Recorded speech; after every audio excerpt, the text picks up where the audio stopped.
olunaku lwa leero masanyu ku masanyu. Abagambanga musima tebiribeera, abagambanga musima tajja kukikola, musimanya digiri tajja gikwatako. Waliwo abalina enjogera embi abagamba oguninyoko kale eyo nno tujja kubanga tuvaayo buvi. Olunaku olwaleero His Excellency Bobi Wine ng'akyagenda maaso n'okuba nti ajaganya olw'ekkula eddene eryagenze maaso n'okuba nti atuukako ne sekutuukako yenna. Abaana ba social media ba Team Firebase, Team People Power, Team Bobi Wine, Team NUP, Team zonna nga bwe zigenda maaso n'okuba Team Foot Soldier batandise dda omulimu ogw'okuba nti bajaganya. Wabula wakati nga bagenda maaso n'okuba nga bajaganya, waliwo ate be banyigiririza mu process. Ng'ano omwana mulenzi Idrisa Kenzo musuuza tabasimatuse. Nga bagenda maaso n'okuba nga olaba ekifaananyi ekyo, bagenze maaso n'okuba nga bagatta Bobi Wine wano nga amaze okuba nga afuna digiri ye mu bujjuvu, ne bagatta ne Idrisa Kenzo omusuuzi olunaku lwe bagenda maaso n'okuba nga bamwambaza ekyambalo ky'abatikkiddwa. Ne bagamba nti His Excellency Bobi Wine we twogerera kati looyo omutendeke ajjudde, wabula ate mwana mulenzi Idrisa Kenzo omusuuza osobola ogenda maaso n'okuba nga omuyita oloya. Bobi Wine looya, mbukati Eddy Kenzo yeyo oloya. But muba mufaaki mu mbeera efaananako bweti. Eddy Kenzo abakoze eki?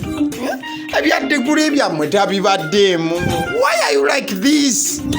So akwate omwana mulenzi Idrisa Kenzo omusuuza bagenze maaso n'okuba nti no bamuyisaamu eggaali wakati nga amasanyu gatojera. Wabula nga gye buvuddeko nti nno His Excellency Bobi Wine ebbanga lyonna lyasomedde ne bw'atambudde bangi badde bagamba tajja kukikola. Mukyala w'olunaku olwaleero Babi Kyagulanyi agenze maaso n'okusekerera abatamanya ngamba wawandiise n'agamba nti amannya mwegali mu kitabo.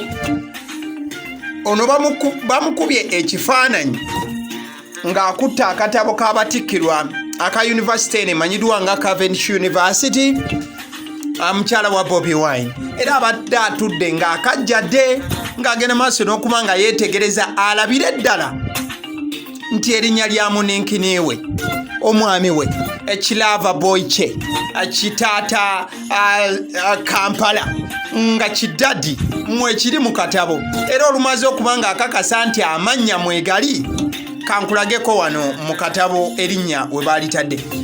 Awo wennyini woolaba ku nnamba ey'anamwemu we wabadde Ssentamu Kyagulanyi Roberto oba goyinza okuyita Robert mu katabo ako kwe bagenze maaso n'okuba nga bateekerateekera abo bagenze maaso n'okuba nga bafuna digiri mu bintu ebikwatagana n'amateeka. So mukyala wa Bobi Wine olumaze okuba nga asoma katabo kano, nange kengenze maaso n'okuba nga nfunako kopi, era nga wengenze maaso n'okuba nga nkakuteera wano mukwano gwange nga bwogera maaso okuba nga olaba eddakiika eno gyogera maaso okuba nga olaba ate ng'ogera maaso okuba nga owuliriza.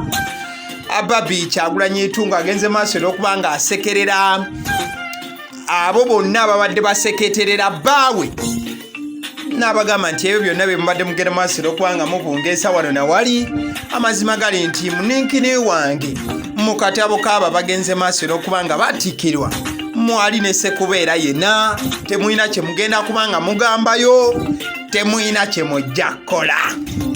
Eno famire ya Kyagulanyi yajja kuba nti ebafufugaza abo batagenda maaso n'okuba nti no mujagaliza kalungi, yo yagenda maaso n'okuba nga byonna ebikola, era ejja kugenda maaso n'okuba nti ewandiikibwa mu bitabo ensangi zino n'ensangi ezijja.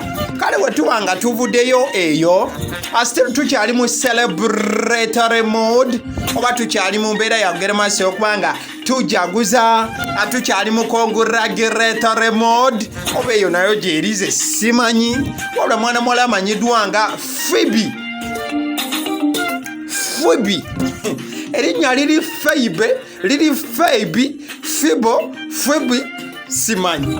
Mwana muwala Pheobe abadde agenda maaso okuba nga trending ensangi zino, weeks zibadde nga 2-3 nnya.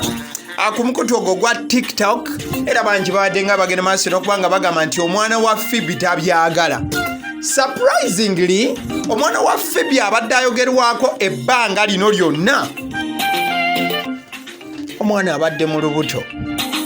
Omwana mu lubuto mwabadde agendanga maaso n'okubanga asinziira n'agamba nti ekyo sikyagala, ekyo temukinkolera, ekyo mukiveeko, ekyo mukikole bwe muti.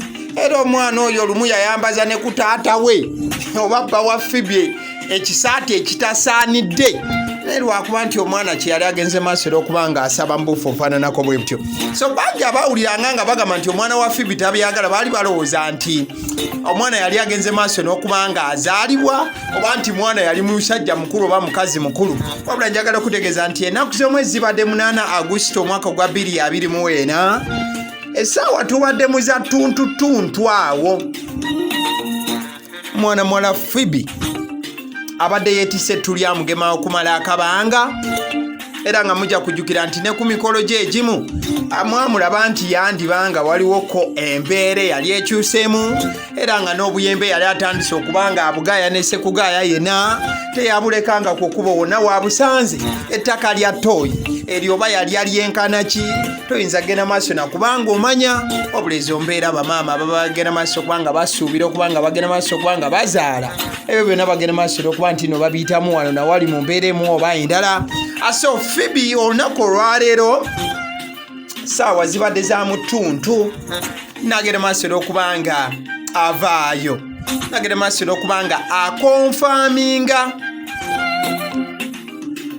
obanga akola okukakasa nti bwe kataligira oba bukyalubanga lwa mmindi Dunda Namugereka essaala ze agenze maaso n'okubanga aziddamu. Olaba omwana wa Pheobe abadde abajooga nga akyali mu lubuto kati atuuse yesaawa agende maaso n'okubanga abalagira ebiragiro ebyokola. So omwana wa Pheobe bulijjo gwe mugamba nti tabyagala kyadde akyagenze maaso n'okubanga azaalibwa. Pheobe yoyo gogere maaso okubanga olaba mu kifaananyi wamu ne muninkiniwe ababiri bano akasimayiro nga bookalaba mu kifaananyi ekyo ke kagenze maaso n'okubanga kababugaana ate era wamu ne bafaanizi ba Pheobe bali mu ssanyu ery'ekika ekyawaggulu olw'ensonga nti agenze maaso n'okubanga asuulawo beebi agenze maaso n'okubanga azaala. So ababadde bakozesa eŋŋombe eyo ababadde bakozesa hashtags omwana wa Pheobe tabyagala abadde batuula mu sounds ez'enjawulo ke kaseera mugende maaso n'okubanga muwubako olubu lw'ekigere ewa Pheobe mugende maaso mulabire eddala omwana oyo abadde tabyagala afaanana atya lwaki abadde n'obukambwe bungi. So celebrations kyagenda maaso okubanga zitambula ewa Pheobe olw'okuba nti azadde omwana ate ne wa His Excellency Roberto Kyagulanyi Sentamu Bobi Wine nabo amasala gagenda maaso n'okuba nti egayitingana mu buufu obufaananako bwekyo. So tugenda maaso okubanga tuyozaayoza Pheobe, tugenda maaso okubanga tuyozaayoza His Excellency Bobi Wine. Olunaku lujja kuba lwa kujjukirwa nnyo. At least Pheobe ajja kujjukira nti Bobi Wine olunaku lwe baamutikkira amateeka ate nange